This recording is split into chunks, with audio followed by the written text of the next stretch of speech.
হয়, ৰাজ্যত পঞ্চায়ত নিৰ্বাচনৰ ভোটগ্ৰহণ আজি আৰম্ভ হৈছে আৰু প্ৰথম পৰ্যায়ৰ ভোটগ্ৰহণত দেখা গৈছে যে বিভিন্ন যি ভোট কেন্দ্ৰসমূহত আমি ইতিমধ্যে ভিজিট কৰিছো, তাত যথেষ্ট ৰাইজৰ ব্যাপক উৎসাহ পৰিলক্ষিত হৈছে। ইতিমধ্যে যি জিলা পৰিষদ বা আঞ্চলিক পঞ্চায়তৰ সদস্যসকলৰ কাৰণে যদিও বা দলীয় চিম্বল দিয়া হৈছে, যিহেতু এইবাৰ ৱাৰ্ড যিসকল সদস্য হিচাপে বা ৱাৰ্ড সদস্য বা সদস্য হিচাপে তেওঁলোকে নিৰ্বাচনত প্ৰতিদ্বন্দ্বিতা হৈছে, তেওঁলোকৰ বাবে কোনো চিম্বল ইতিমধ্যে নিৰ্ধাৰিত কৰি দিয়া নাই। যিসকলে চিম্বল যিহেতু নিৰ্ধাৰণ কৰি দিয়া নাই, আৰু আমি লখিমপুৰ বিধানসভা সমষ্টি আৰু ঢকুৱাখানা বিধানসভা সমষ্টিৰ বিভিন্ন প্ৰান্তত গৈ ইতিমধ্যে আমি পৰিলক্ষিত হৈছে যে যথেষ্ট ৰাইজৰ দীঘলীয়া শাৰী ভোট কেন্দ্ৰসমূহত দীঘলীয়া শাৰী দেখিবলৈ পোৱা গৈছে।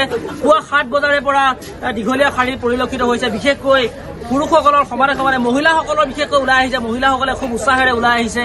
আৰু বৰ্তমান পৰ্যন্ত কৈছে যে বৰ্তমান লখিমপুৰ জিলাৰ প্ৰথম পৰ্যায়ৰ ভোটগ্ৰহণ লখিমপুৰ জিলাৰ সৰ্বমুঠ 1036টা কেন্দ্ৰ আৰু তাৰ বাবে 4560জন পুলিং আৰু প্ৰিজাইডিং বিষয়া নিযুক্ত কৰা হৈছে। আমি বিভিন্নজনৰ লগত কথা পাতিবলৈ যত্ন কৰিম। ইতিমধ্যে মই দেখাবলৈ যত্ন কৰিছো, মহিলাসকলে ইয়াত শাৰী পাতি ইতিমধ্যে ভোট দিবলৈ তেওঁলোকে ৰৈ থকা পৰিলক্ষিত হৈছে। ইয়াৰ ৰূপহী বালিকা মধ্যইংৰাজী বিদ্যালয়ৰ যি ভোট কেন্দ্ৰ, এই ভোট কেন্দ্ৰত দেখা গৈছে যে মহিলাসকলে যথেষ্ট খুব সুন্দৰকৈ শাৰী পাতি ৰৈ থকা পৰিলক্ষিত হৈছে। আমাৰ পুৰুষসকলো সমানে সমানে আগবাঢ়ি আহিছে, তেওঁলোক ৰৈ থকা পৰিলক্ষিত হৈছে। ইতিমধ্যে ৰাইজৰ পৰা জানিবলৈ চেষ্টা কৰিম, আপুনি ভোট দিবলৈ আহিলে কেইটা বজাৰ পৰা লাইন পাতি আছে? 11টা পৰা লাইন পাতি আছে। ভাগৰ লগা নাই নে? হয়, ভোট দিহে যাব মানে? ঠিক আছে। আৰু তেনেকৈ আমাৰ যথেষ্ট মহিলা এনেকে ওলাই অহা পৰিলক্ষিত হৈছে। ইতিমধ্যে যিহেতু গণতান্ত্ৰিক অধিকাৰ আৰু গণতান্ত্ৰিক অধিকাৰ সাব্যস্ত কৰিবলৈ সকলো ওলাই আহিছে। ইতিমধ্যে যি প্ৰিজাইডিং বিষয়াসকল বা পুলিং বিষয়াসকলে ব্যস্ত হৈ পৰা পৰিলক্ষিত হৈছে। মই অকণমান সকলোৰে লগত কথা পাতিবলৈ যত্ন কৰিম।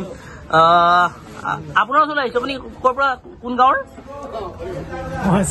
চাউলধাৰ। কেইটা বজাৰ পৰা লাইন পাতিছে? 11টা বজাৰ পৰা লাইন পাতি আছে। ভোট দিবলৈ ওলাইছে। কি ভাবিছে এবাৰ কি হ'ব ৰিজাল্ট, কি ভাবিছে?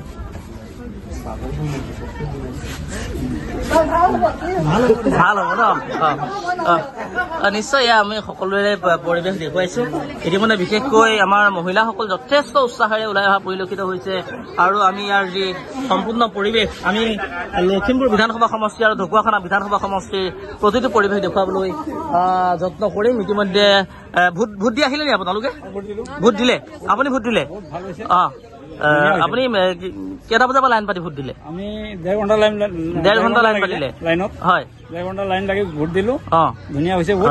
কি ক'ব, কিছু সংখ্যকে ভোট দিবলৈ এলাহতে ওলাই নাহে, তেখেতসকলক কি জনাব? আহি আছে আহিব, ভোট দিবৰ কাৰণে উৎসাহ, পুৰা উৎসাহ। কি ক'ব, পঞ্চায়ত কোনে দখল কৰিব বুলি ভাবিছে? পঞ্চায়ত দখল কৰিব।